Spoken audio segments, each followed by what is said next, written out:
અમદાવાદમાં ક્રેશ થયેલા વિમાનનું મળ્યું જીપીએસ ટ્રેકર. ફાયરની ટીમને સર્ચ દરમિયાન મળ્યું જીપીએસ ટ્રેકર. જીપીએસ ટ્રેકર તપાસ કરતી એજન્સીને સોંપવામાં આવશે. તો ક્રેશ થયેલ પ્લેનમાંથી જીપીએસ ટ્રેકર કબજે કરવામાં આવ્યું છે.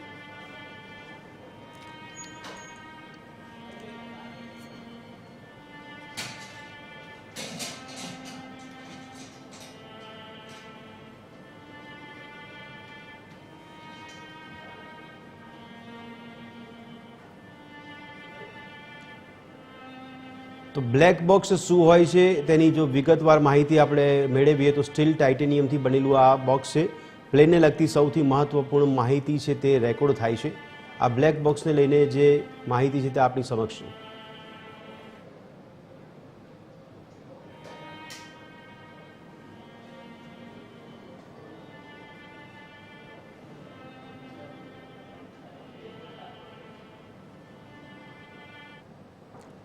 તો દર્શક મિત્રો, એવિએશન એક્સપર્ટ વૈષ્ણવી ટોકેकर हमारी સાથે જોડાયા છે, તેમની સાથે વાત કરીશું. वैष्णवी जी, आपका स्वागत है टीवी 13 में. जी वैष्णवी जी, सबसे पहले तो आपकी जो एक्सपर्टी है उसके बारे में जानना चाहूँगा कि जिस तरह से ये मैकेनिज्म काम करता है, जैसे अभी ब्लैक बॉक्स मिला है इस दुर्घटना में, अब इसका रोल क्या होता है वो आप हमें समझाइए पहले तो.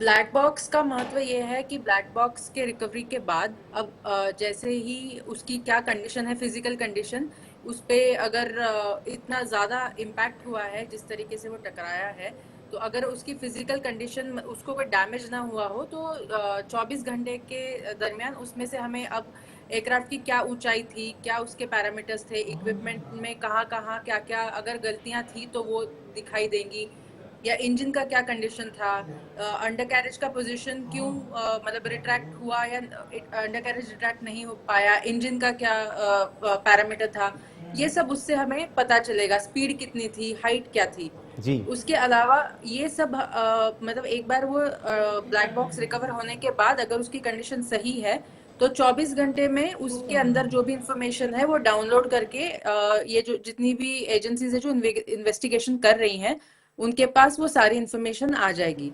उसके साथ ही सीवीआर और एफडीआर भी मिला है, जिसमें सीवीआर में जो कॉकपिट में वॉइस रिकॉर्डिंग होती है, जो पायलट आपस में बात कर रहे हैं जी. वो भी उसमें मिलेगा. और जो एफडीआर है, फ्लाइट डेटा रिकॉर्डर, उसमें जो फ्लाइट का कैसा पाथ रहा है, स्टार्टअप से लेकर टैक्सी, वहां से जब एयरबॉर्न हुआ, तो वो सारी डिटेल्स भी हमें उससे मिल जाएंगी. जी. वैष्णवी जी, ये जो आपने बोला लास्ट कम्युनिकेशन की बात की, तो ऐसा भी हमने सुना है कि मैडे 3 बार बोला जाता है, तो ये क्या चीज होती है, ये किस तरह का कॉल होता है और किस तरह के कोड होते हैं इसके अंदर? जी. क्या होता है जब एयरक्राफ्ट किसी भी ऐसी सिचुएशन में होता है, इमरजेंसी की सिचुएशन में होता है, जहां से पायलट को सिर्फ लैंडिंग, इमीडिएट लैंडिंग, ये एक ही ऑप्शन उनके पास बचता है, तब वो मेडे की कॉल देते हैं. इस बार आप देखेंगे कि एयरक्राफ्ट ने सिर्फ मेडे मेडे मेडे की कॉल दी और उसके आगे, इस कॉल के आगे एयरक्राफ्ट अपनी इमरजेंसी भी बताता है, लेकिन इस कंडीशन में पायलट आगे बोल भी नहीं पाया क्योंकि उसके पास कोई वक्त ही नहीं था. एयरक्राफ्ट की हाइट इतनी नहीं थी, एयरक्राफ्ट की स्पीड भी नहीं थी, और जैसा हम सब सुन रहे हैं कि एयरक्राफ्ट में ड्रैग भी बहुत ज़्यादा था. तो मतलब पायलट ने ये कॉल दी, उतने चंद कुछ सेकंड्स में पायलट को ये समझ आया कि कोई प्रॉब्लम है और अब इमरजेंसी की सिचुएशन बनी है, और पायलट ने वो कॉल दी. ये एक्चुअली बहुत सराहनीय काम किया है उन्होंने, वरना कभी पता ही नहीं चलता कि एयरक्राफ्ट में कुछ ऐसी इमरजेंसी हुई और वो पायलट को पता चला. तो एक वो चीज़ है, अगर ऐसी कोई, ये तो मेडे मेडे की कॉल तब आती है जब बहुत ही एक्सट्रीम इमरजेंसी हो, और अगर उससे कम इमरजेंसी हो जिसमें पायलट थोड़ी देर और ज़्यादा फ्लाइट होल्ड कर सकता है, तो उसमें pilot pan pan pan pan pan pan की कॉल देता है. जी. वैष्णवी जी, अगर एयरक्राफ्ट को उड़ान भरनी है तो उससे पहले किस तरह का क्लियरेंस रहता है, और ये क्लियरेंस के बावजूद भी कैसे पता चलता है कि उसमें कुछ भी है वो तकनीकी प्रॉब्लम्स हुई हो? देखिए, कोई भी एयरक्राफ्ट एयरबॉर्न होने से पहले टेक्निकल टीम जो होती है उस कंपनी की, हम हमेशा देखते हैं जब हम जहाज में बैठने वाले होते हैं तो उसके इर्द गिर्द बहुत सारे लोग होते हैं जो जहाज को की कुछ ना कुछ जांच पड़ताल कर रहे होते हैं. तो वो एक टेक्निकल टीम होती है जो अंदर से और बाहर से सारी टेक्निकल चीज़ें, पैरामीटर्स देखती है.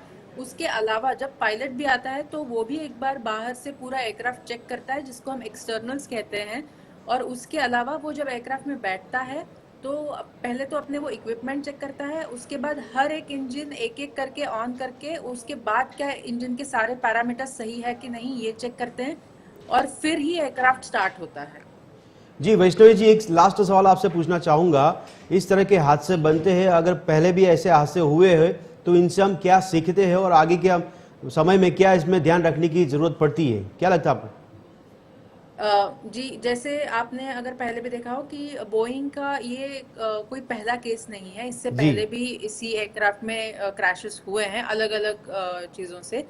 तो अब अभी आपने जैसे देखा हो कि डीजीसीए ने भी, गवर्नमेंट ने भी बोला हुआ है, एयर इंडिया ने खुद भी इस तरीके के जितने भी जहाज हमारे देश में हैं उन सब का वन टाइम चेक चल रहा है। हर एयरक्राफ्ट में चेक होगा कि उसके क्या सारे इक्विपमेंट सही है कि नहीं। उस जांच पड़ताल के बाद ही वो हर इस तरीके का जितने भी जहाज हमारे देश में है उसके बाद तभी वो फ्लाईवर्दी कहलाएंगे। और उसके बाद भी हम सुन रहे हैं कि गवर्नमेंट अभी भी सोच रही है, डीजीसी अभी भी ये सोच रहा है कि शायद ये फ्लीट पूरे एक इन्वेस्टिगेशन के दौरान ये ग्राउंड की जा सकती है। बिल्कुल वैष्णवी जी, शुक्रिया हमसे जुड़ने के लिए, जानकारी देने के लिए शुक्रिया।